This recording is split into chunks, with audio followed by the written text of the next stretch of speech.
Olá, gente. Estamos aqui com o nosso Bafo Afro, o seu podcast do Afrobafo.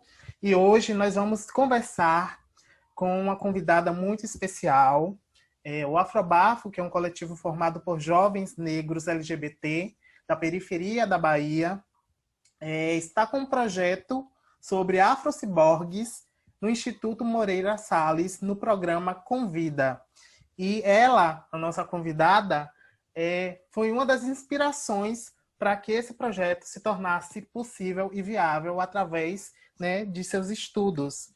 Então, eu convido para falar com a gente Jean-Cleide Teixeira Góes, conhecida como Jean Góes, é professora universitária, doutoranda em Literatura e Cultura na UFBA, é pesquisadora do grupo Rasuras e Etnicidades, UFBA, pesquisa o movimento hip-hop através do trabalho de mulheres rappers, gosta de escrever e lecionar, e é autora da dissertação Afrociborgue, Performances Negrodiaspóricas e Próteses Digitais do Hip-Hop Brasileiro.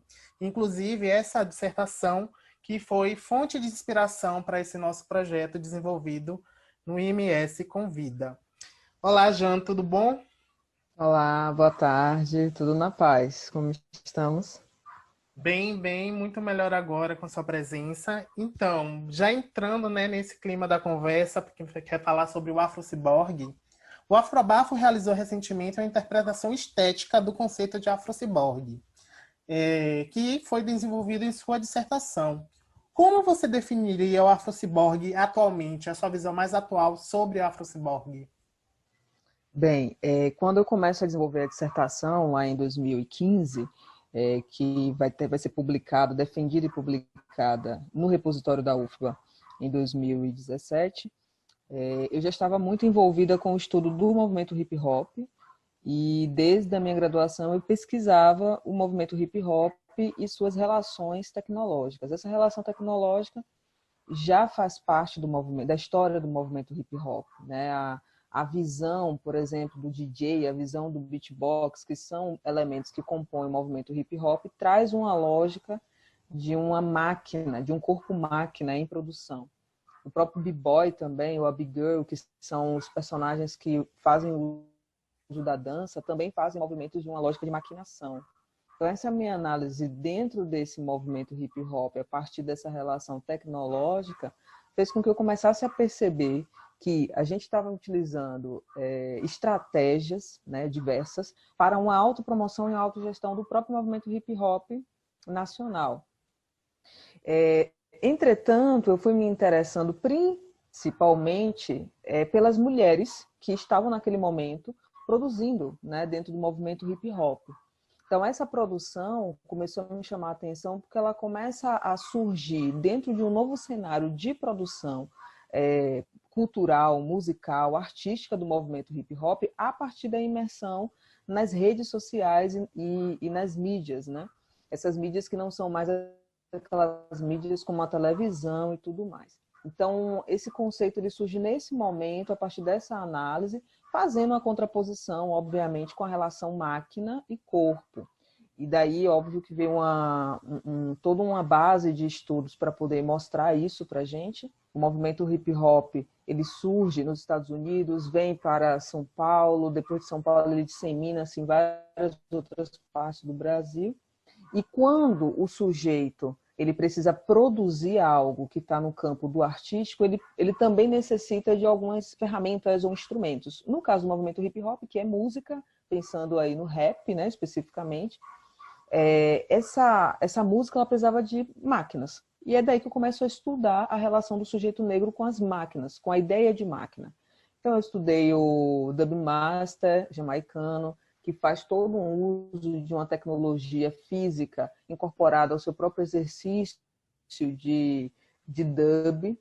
Eu estudei também como acontece a ruptura das grandes indústrias televisivas ou das grandes indústrias que estavam trazendo uma lógica de exportação da música, do movimento hip hop para o Brasil a partir das grandes mídias, e aí tem um exemplo da MTV, né, que fazia esse processo. Então, nesse momento, para mim, era o exercício de pensar máquina e corpo. Quando vem a ideia de pensar isso dentro de uma lógica de um afro-ciborgue, vem prioritariamente para pensar a nossa vivência na diáspora. Então, querendo ou não, o conceito de afro-ciborgue ele amplia um pouco quando vem esse afro, né? Quando eu indexo o afro à ideia de ciborgue, e aí ele começa também a novamente se modificar, né? Novamente ele ganha alguns outros contornos. Como eu começo a estudar as mulheres do movimento hip hop, eu também sou levada a discutir de uma forma mais acirrada a questão do gênero. Então, o afro-ciborgue ele surge como uma estratégia conceitual para poder pensar como as mulheres dentro do movimento hip hop no século XXI estão se projetando para terem suas visibilidades, já que a gente sabe que o movimento hip hop é um movimento absurdamente machista, e com algumas poucas variações de menos ou mais machismo no sentido da atuação profissional desses artistas, principalmente as mulheres. E daí, claro, que surge uma análise muito ligada a esse exercício do movimento hip hop, das rappers, do b-boy, da b-girl, mas com ênfase nas rappers.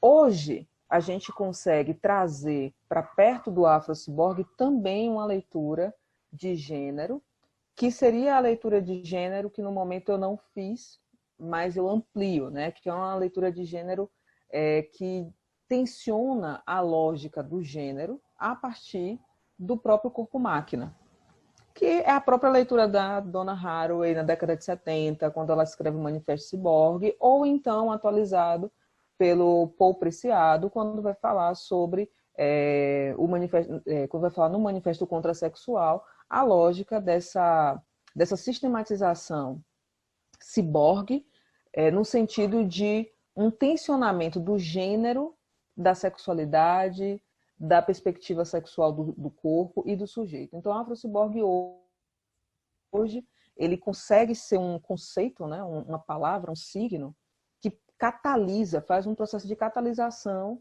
desses elementos. A diáspora, né, a diáspora negra, o corpo e os elementos que tensionam ou questionam ou trazem uma inquisição para esse corpo, perpassando, obviamente, pela questão de gênero, que aí está entrelaçado. Então, a gente tem a diáspora com a questão de raça, o ciborgue com a questão desse corpo operando dentro dessa diáspora, colocando em tensão todos os signos contemporâneos da sociedade em que a gente está, que é uma sociedade ocidentalizada. Então, hoje o conceito ele está caminhando nesse sentido, né, de ser repensado e ser revisto a partir de uma lógica de pós-humanidade também. Aproveitando, né, que você citou justamente essa relação do afro-ciborgue com as construções de gênero, né, o coletivo Afrobafo é justamente esse coletivo que, de uma forma interseccional, vai falar sobre raça, gênero e sexualidade, principalmente partindo de uma visão de corpos dissidentes, não heteronormativos, e através das nossas performances, através das nossas intervenções artísticas, nós propomos justamente esse lugar de um corpo que não fique no binarismo. Então, partindo desse pressuposto, assim, mais enfaticamente, qual é a relação do afro-ciborgue com a discussão de raça, gênero e sexualidade? Pronto, aí a gente consegue, ela surge nesse lugar do gênero, né? O conceito surge a partir do momento que eu decido que eu preciso dar visibilidade ao trabalho das mulheres no movimento hip hop. Eu tenho um tópico na dissertação que eu trago mais de 20, 30 nomes que surgiram a partir desse cenário. Muito trabalho existe por trás desse cenário de visibilidade. Então, o que a gente vê e hoje vê e fala, legal, fulana está fazendo sucesso cantando rap. Tem muito trabalho por trás disso. E esse trabalho vai estar ancorado também nas disputas que acontecem de forma intrínseca e de forma interna nas relações. E essa disputa, quando ela se trata de uma mulher que está nesse processo de produção do seu trabalho, é uma disputa que vai ser, digamos assim, vai ser provocada no campo do gênero, né? Então não tem muito para onde correr. O que acontece com o Afro-Ciborgue? O Afro-Ciborgue, quando eu começo a trabalhar na minha dissertação, ele vem muito puxado pela lógica do movimento hip-hop. Então me interessava ali dentro desse cenário do movimento hip-hop. Hoje, você pode pegar a categoria Afro-Ciborgue como um elemento possível de interpretação, um elemento possível de aferição de sentidos e tudo mais, e você pode realocar ele principalmente dentro dos grupos que estão pensando o seu corpo e a tecnologia. E quais são os principais grupos que estão pensando isso? As mulheres, elas pensam bastante, aí a gente está falando das mulheres cis, e aí você tem todo um corpo também trans, todo um corpo que não está nesse lugar de comodidade, né, do que foi dado pela sociedade ocidental, e aí as tensões começam a aparecer. Na dissertação, eu trabalho a partir de alguns conceitos e de alguns estudos da teoria Black Queer. Por quê? Não cabia trabalhar com o artefato teórico que a gente tinha aqui no Brasil na época, da teoria queer, não representava. Não era suficiente, não trazia ainda subsídios que eu pudesse entender esse corpo afro-ciborgue. Então eu tenho um tópico que eu vou chamar do o corpo estranho, o corpo esquisito, que é uma correlação com a perspectiva queer, mas eu me apego aí à teoria norte-americana, até a influência da minha orientadora da época, que era a Tânia Sanders, influência dela também, das leituras dela, para que a gente pudesse pensar e balizar os elementos que estavam postos. Não dava para eu poder falar em mulher, como, por exemplo, eu trabalho ali eu estudo bastante o trabalho da Carol Conká, desde lá do seu primeiro LP, até as músicas, se eu não estiver enganada, até É o Poder, né, que é um momento ali de lançamento ainda.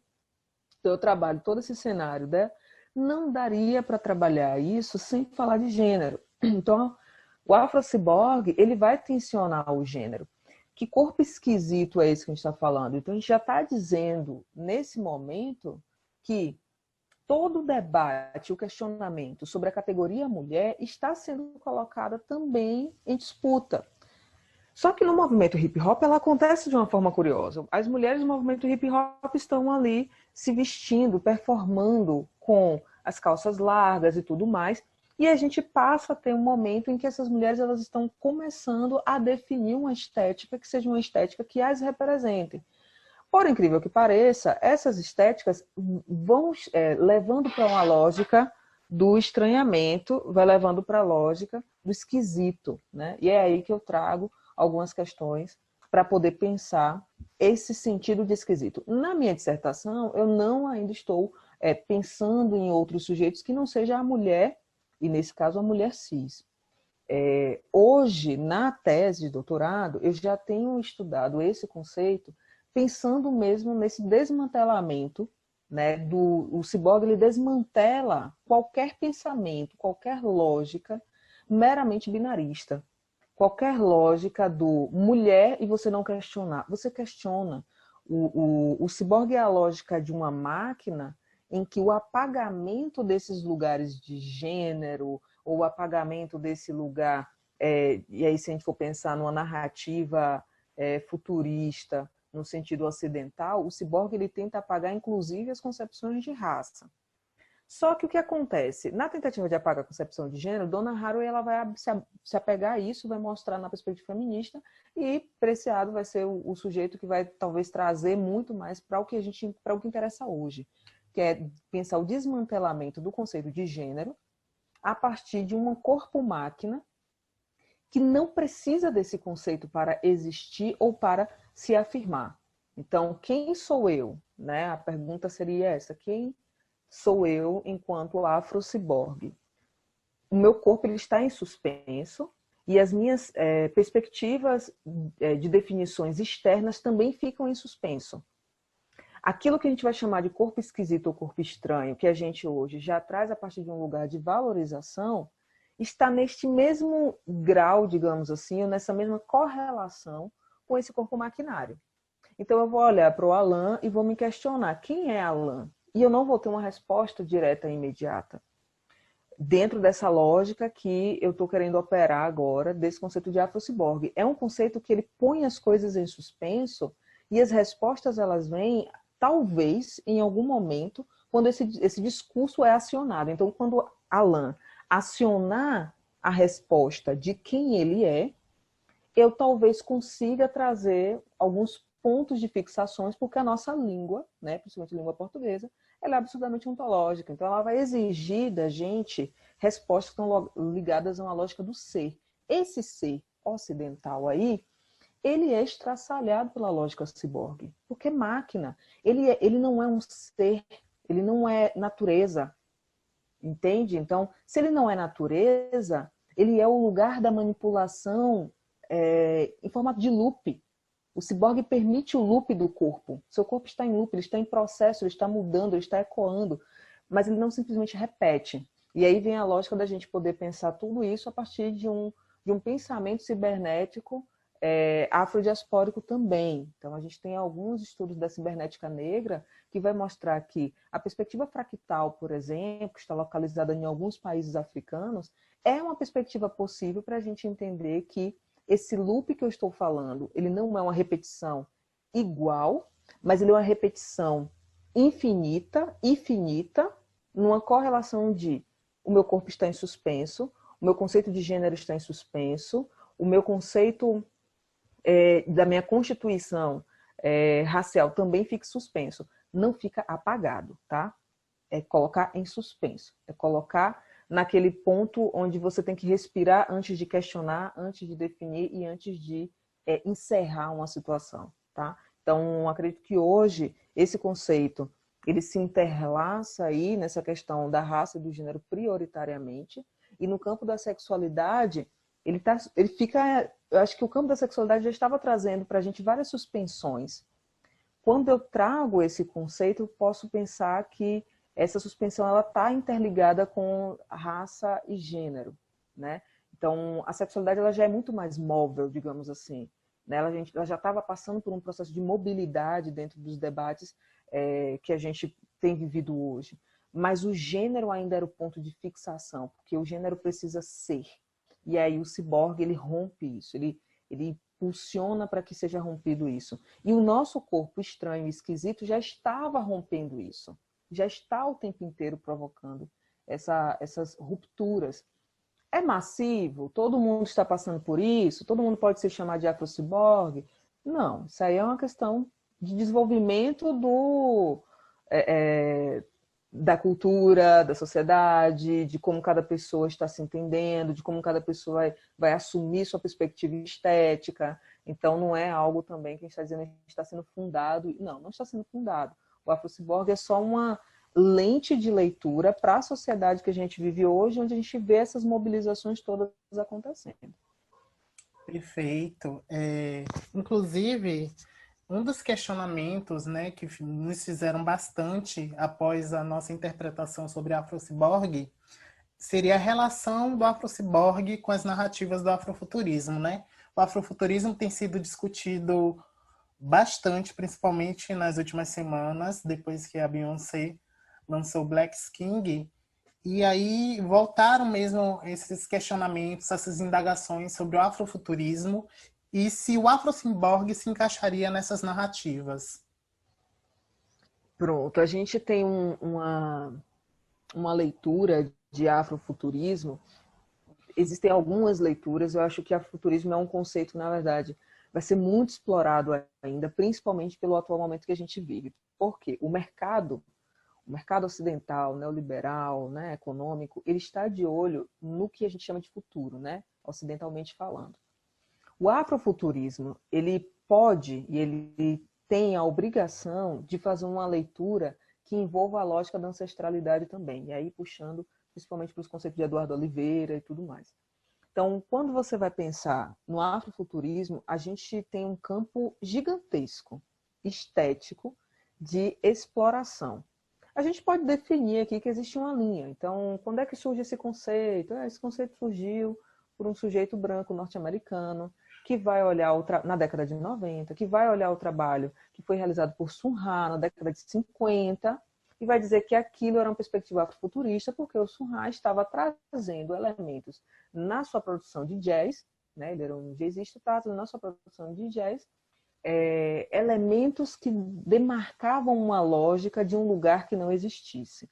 Talvez a gente possa ler o Sun Ra numa perspectiva distópica também, né? Isso não é levantado. Então, o afrofuturismo, ele principalmente a partir da leitura da Nelsa Alondra, quando ela vai trabalhar no Social Text do número 22, ela vai dizer o seguinte: afrofuturo é mais um mito fundador, onde querem dizer que várias coisas estão acontecendo e, ao mesmo tempo, querem apagar a nossa possibilidade, isso ela pensando, né, nesse conceito que foi formado inicialmente por um sujeito branco, e querem apagar a nossa autonomia, o nosso direito de falar também sobre esse futuro. A gente não pode ficar omisso sobre esse conceito de futuro, mas se você for falar com algumas pessoas, por exemplo, que trabalham muito com a lógica pan-africanista, ou então que trabalham muito com a lógica de uma ancestralidade que preza muito pelo presente enquanto uma construção já unida e correlacionada de futuro e passado, né? Que pensar futuro, olhar para frente, é muito uma lógica de não viver o presente para tentar adivinhar ou pensar no futuro. Então, para mim, é um lugar onde a gente ainda não consegue definir tantas coisas, porque existe um mundo de possibilidades estéticas para serem pensadas. Então, você pode pensar aí que você vai seguir algumas linhas. Então, a gente pode pensar, por exemplo, na Octavia Butler, que tem um trabalho na ficção científica, que explora uma lógica de presente, passado e futuro dentro das suas narrativas. Para mim, a Octavia Butler, ela está na ficção científica com características e estética potencialmente afrofuturista. Para mim, Bacurau aponta para uma estética afrofuturista, né? Principalmente pelas cenas que desbrandam ali. Então, o que é que essa estética afrofuturista pode nos dizer hoje? Qual é?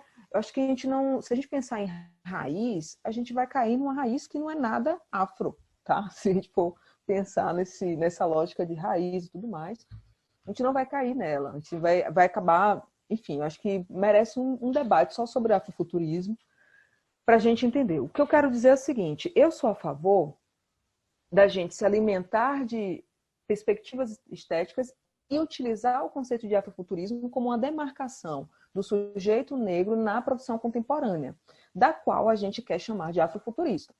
Então, por exemplo, a Carol Conká, ela tem uma estética dela, de autoprodução, que se liga muito a personalidades americanas, né? Então, que são personalidades que estão na década de 70, na década de 80, trazendo cortes do que a gente hoje está chamando de afrofuturista.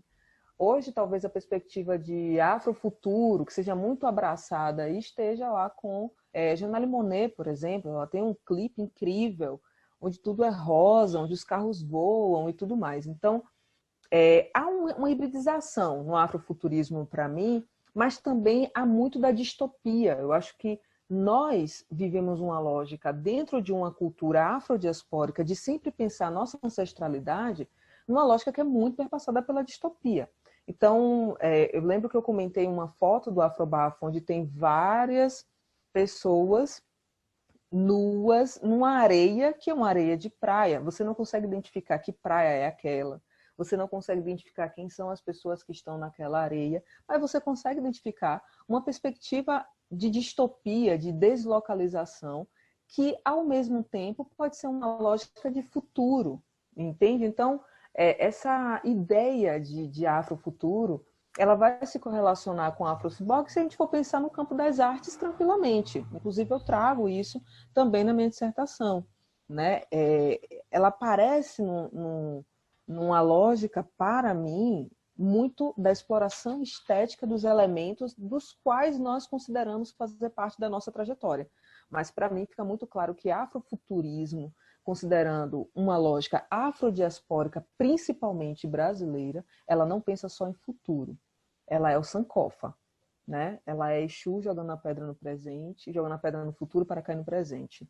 Tá? Eu acho que se a gente potencializa, principalmente em Salvador, principalmente numa lógica baiana de pensar estética, né? Nós temos vários elementos que já perpassam a nossa estética dentro da Bahia, que são estéticas que, observa, década de 70 estávamos falando em trança, hoje nós estamos falando em vários outros tipos de tranças.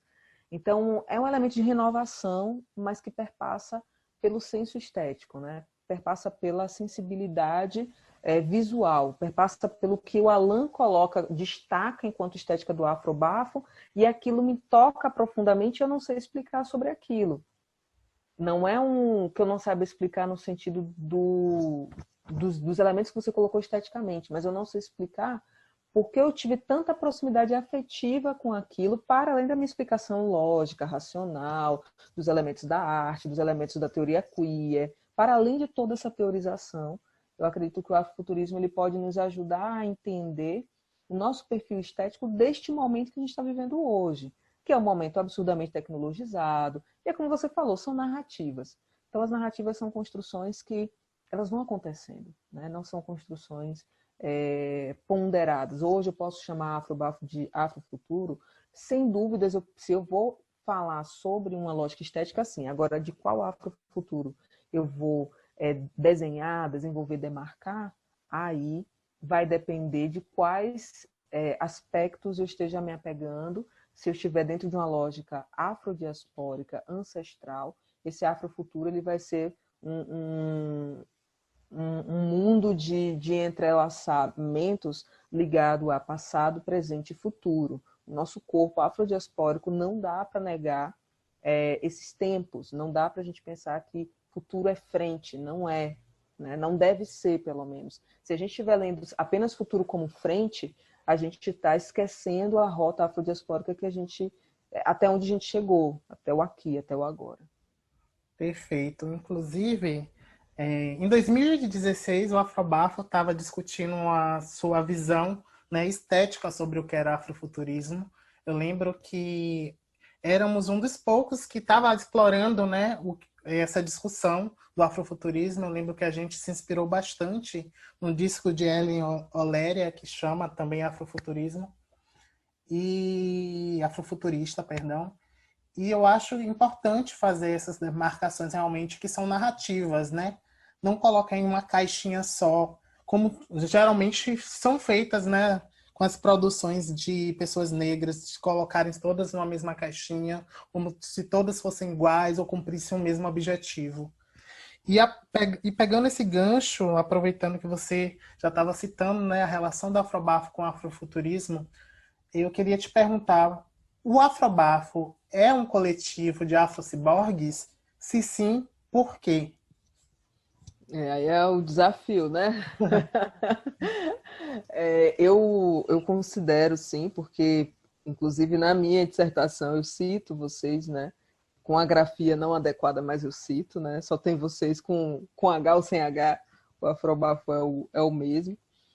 E aí eu trago um questionamento na minha dissertação que é o seguinte: como o corpo é operador do futuro negro, né? Como esse corpo, o nosso corpo, pode ser um operador de um futuro negro? Perceber performances identitárias, a exemplo do Afrobafo, como novos lugares para pensar as conexões com o tempo, do sujeito que transita no presente e vive no futuro. A relação utópica com o futuro está ligada à esperança, ao lugar da espera por algo melhor. Então, se a gente for pensar na palavra futuro e pensar que o afro são os sujeitos identitários que estão propondo esses futuros, e não é um futuro nem bonito nem feio, a gente está falando de se deixar levar por uma estética que transgride o que está dado hoje. É isso. E o Afrobafo faz isso. Se vocês se deixassem levar pela estética que está dada hoje, vocês não existiriam. O que vocês estão fazendo é explorar a estética que é dada hoje. Então, Afrobafo, que tem várias bichas, que tem travestis, que tem sapatões, sapatonas, enfim, que tem esse mix que perpassa do gênero à sexualidade, do corpo à ancestralidade. Então, o Afrobafo ele é um coletivo de perspectivas futuristas, porque vocês não permitem, vocês transgridem o que é dado. Então, o que foi dado para o grupo Afrobafo viver hoje? Foi dado uma sociedade que mata pessoas negras. A gente vive numa cidade, né, que o Brasil todo sabe que é uma cidade riquíssima em cultura, mas todo mundo fala cultura como se a cultura não tivesse a vida levada ali. E a nossa vida levada ali é o que vão chamar de cultura também. Então, o fato de nós sermos negros, negras, estarmos em Salvador, passando por Pelourinho, as pessoas enxergam o passado quando olham para isso. As pessoas enxergam a possibilidade de nos escravizar quando elas nos veem. E aí vem um grupo e mostra que aqui não. Então, o que é dado para vocês viverem hoje enquanto estética, enquanto sujeitos negros, enquanto pessoas negras? É dada a violência, é dada a agressividade, é dada o cis padrão, né? A cis norma, o heteronorma, a heteronorma. Então, é dado isso para a gente. É dada uma homoafetividade também centrada num padrão. Né? Não pode ser afeminada, minha gente, tem que ficar quieta, não pode ficar cruzando os braços, falando alto, as pernas não pode. Então, observa que vocês fazem o quê? O contrário disso. Ah, já, mas todo mundo que faz isso, a gente está falando de pessoas que estão pensando uma lógica de futuro. Para além disso, há um trabalho estético com os signos que representam ou que nos dizem algo sobre o futuro. Então, o ensaio atual de vocês trazem, não sei se as pessoas perceberam, repararam, mas deem uma olhada bem com calma no trabalho que vai ser publicado, né, que já está publicado no Instagram e na página que vocês fizeram pensando no Afro-Ciborgue, pensando no Afro-Futuro, e veja que o maior futuro, e aí é uma crítica minha, uma crítica no sentido de leitura, né? O maior futuro que vocês têm ali naquela fotografia é a pele, é a maquiagem e são as fitas, né, adesivas de metais.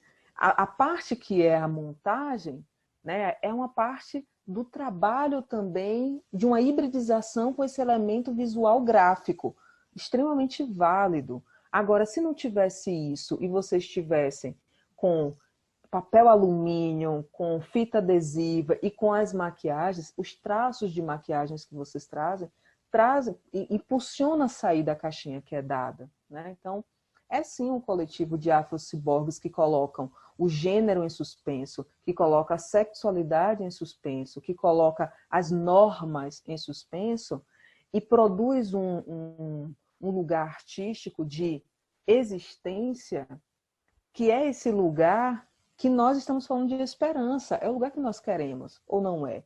Quem não gostaria de estar naquela praia, né, com aquela quantidade, quem não gostaria de ser um afro-ciborgue naquela praia?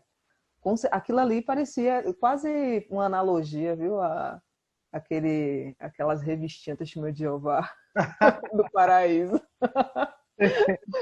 Só que é a nossa, é o nosso interesse, é o nosso desejo. Então, esse lugar de futuro, pensando em narrativa, o nosso corpo, ele tem que hibridizar, né, obviamente, e ele precisa sustentar isso de forma a confrontar e enfrentar o hoje, o padrão, o que está matando, o que está nos matando todo santo dia a cada 23 minutos, ou a cada X tempo, ou a cada... Tá? E nos matando em todos os aspectos, né? O aspecto racial, o aspecto gênero. Então, quando a gente pega esses dois pontos, a gente vê que nós somos muito maltratados nesses dois pontos. Então, a gente precisa de narrativas como o Afrobafo. E as pessoas precisam olhar e descansar o olhar. É o momento que a suspensão vai te deixar tenso, angustiado, nervoso. A pessoa fica, mas como assim? Que fotografia é essa? Que corpo é esse? Que máquina é essa? E quando essas pessoas estiverem em frente às fotografias, os vídeos e às produções de vocês, elas têm que estarem incomodadas, porque se elas não estiverem, elas estão apenas nesse presente, acomodadas com esse presente. Elas têm que estar incomodadas, angustiadas, por que as pessoas estão achando isso bom, por que as pessoas acham isso legal, e por que eu também estou achando e eu não sei o que é isso. Então, eu acredito que essas inquietações por parte de quem estiver vendo, consumindo, né, as fotografias, as peças artísticas, os shows e tudo mais, é o que vai obrigar essas pessoas a também entrarem na viagem que vocês produzem que está aqui, mas que vocês entendem que veio da frente e veio do fundo, né? Veio do passado e veio do futuro.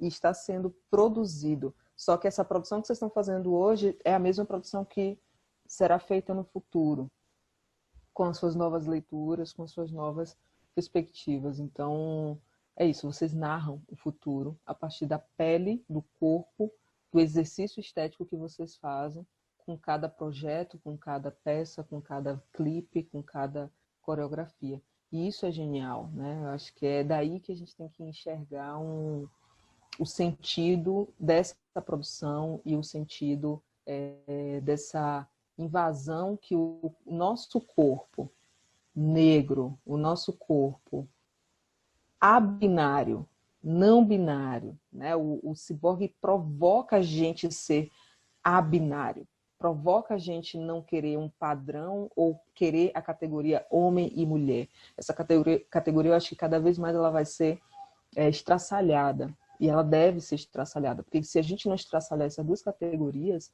a gente apenas sair dando outros adjetivos para elas, a gente vai ficar fadado a procurar uma nova caixinha.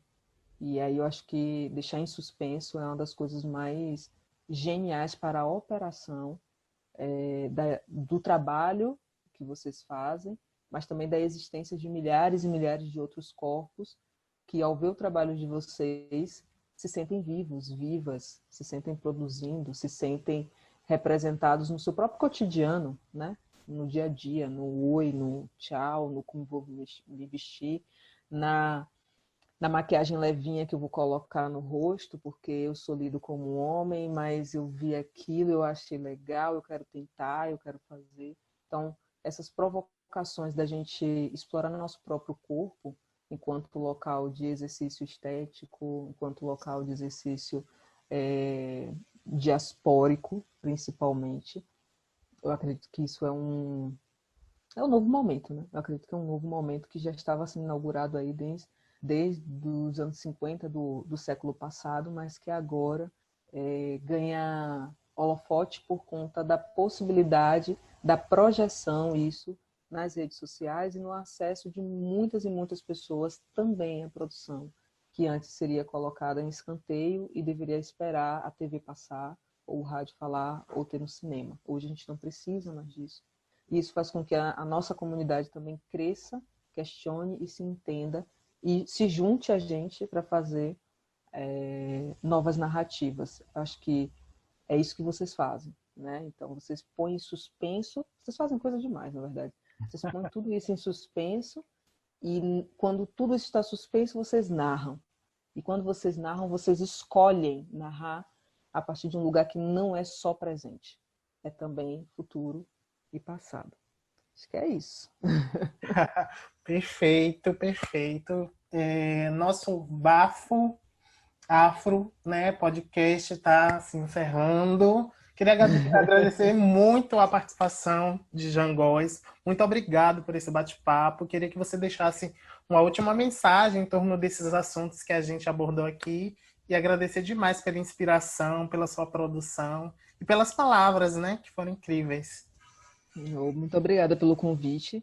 Eu fico muito feliz, né? Foi como eu falei para você, esse provérbio de Exu jogar uma pedra lá na frente para cair hoje está sendo muito a lógica dessa dissertação, né? Então, a dissertação ela foi defendida em 2017, ela está sendo construída desde 2015. Então, são 5 anos já de trabalho. Já poderia estar numa lógica do efêmero, né? Pela sociedade que a gente vive, mas não está. Está, na verdade, ganhando mais corpo e vai ganhar ainda mais agora no meu processo de doutoramento, quando eu exploro muito mais essa questão de gênero com o entendimento que eu tenho hoje após ter passado por esse primeiro processo de elaboração com a dissertação. Então, agradeço muito o convite, fico muito feliz de poder compartilhar, né, algo que eu estudei, algo que eu acredito, e deixando claro que, enfim, também superpassa numa lógica de opiniões, superpassa numa lógica de leitura, são as minhas leituras a partir dos meus trabalhos e estudos,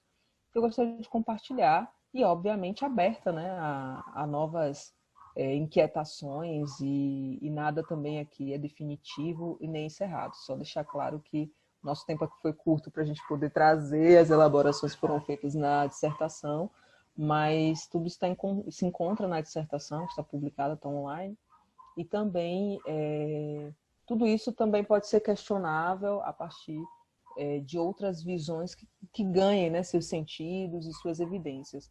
Mas a ideia é essa, a ideia é compartilhar, a ideia é trocar e a ideia é, sobretudo, valorizar. Não é um conceito para ser vazio, é um conceito para ser preenchido e mutável o tempo inteiro. Então, sou afro-ciborgue, me denomino assim desde quando eu comecei a escrever a dissertação e acredito que muita gente vai se identificando aos poucos com esse conceito, principalmente agora nesse momento de pandemia, que está todo mundo em casa, enfiado na tecnologia. O afro-ciborgue, ele tensiona a relação da humanidade, do humano, com aquilo que a gente sempre achou que era humano e põe em xeque os elementos que estão no campo da tecnologia e do não humano, né? Não do não humano como desumano, mas daquilo que ainda não é entendido ou não faz parte do humano. Então, muito obrigada pelo convite. Eu acredito que vocês são afro-ciborgues no sentido mais carinhoso da palavra e mais provocador possível. E o afro-ciborgue, a tendência é que ele supere um pouquinho o carbono, né? A lógica da superação de um carbono, mas não pela força que ele possa ter no próprio corpo, mas pelo nível de incômodo que ele pode causar, obrigando as pessoas a respeitarem e a mudar suas visões dos padrões que são absurdamente massacrantes e que nos matam todo dia na nossa sociedade racista. É isso. Muito obrigada, Alain. Muito obrigada ao Afrobafo pela tarde, pelo bate-papo. Obrigado, Jean, pela participação. Agora estamos encerrando o Bafro Afro, o podcast do Afrobafo. E para quem quiser acompanhar as produções realizadas pelo coletivo Afrobafo para o programa Convida do Instituto Moreira Salles, é só acessar o ims.com.br/convida. O programa Convida é um projeto de incentivo destinado a artistas convidados, concebido para vigorar durante o período ainda imprevisível da quarentena.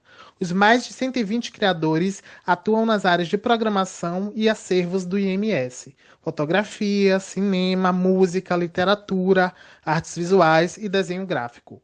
E foram convidados seguindo o critério de representatividade e de diversidade para dar conta das variadas identidades presentes na sociedade brasileira, de raça, gênero, regionalidade, contexto social e cultural. Então, ficamos por aqui e até a próxima.